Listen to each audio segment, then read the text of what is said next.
Hi everyone, I'm Briana and welcome to Story Tree Time. Today I will be reading a story about my favorite sport, rock climbing. In this story, you'll hear about how to solve a problem. And a problem is what rock climbers call the way we get up to the top of a boulder.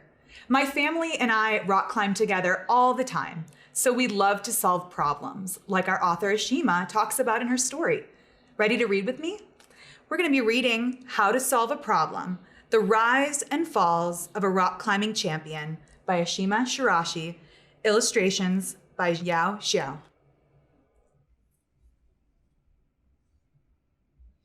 I am Ashima. What I do is climb. What I do is solve problems, which is to say, I make them mine.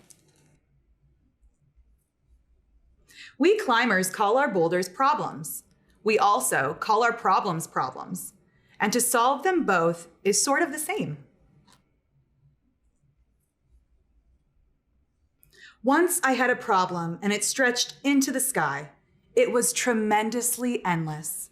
It was bigger than thinking. It was as huge as the air or the night or the planet. It was a problem bigger than any I had ever seen, and I have seen plenty. There were twists and turns. There were places that looked slick as glass. One part was arched like a question mark. Another part stuck out like my father's elbow in a photo I have seen of him dancing. And another was shaped like the bolts of fabric stacked in my mother's sewing room. There were many parts, and none of them looked easy. I sighed and clapped my hands full of chalk, which is what I do before I solve a problem. I held this problem in my head. I mapped out every step, each place I would put my hand, and then I began to climb.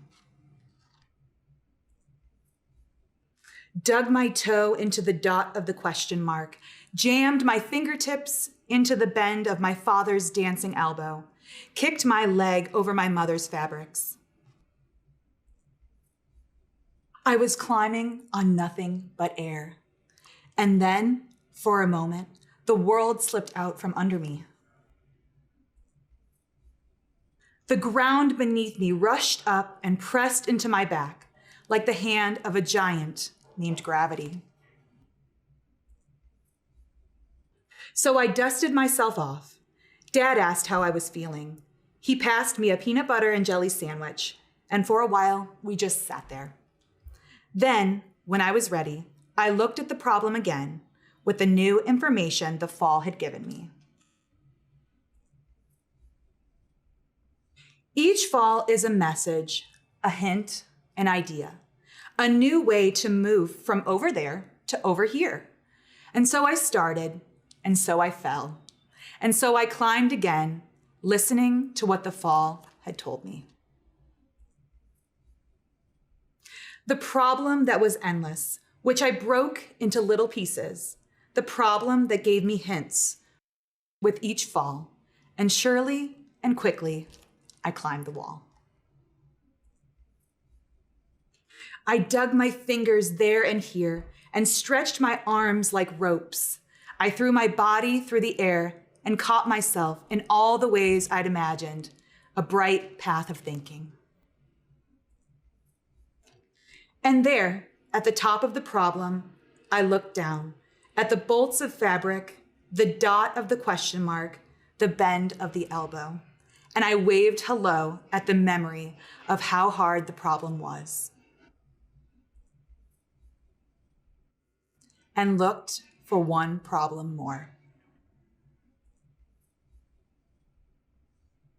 My name is Briana, and this was How to Solve a Problem: The Rise and Falls of a Rock Climbing Champion by Ashima Shiraishi.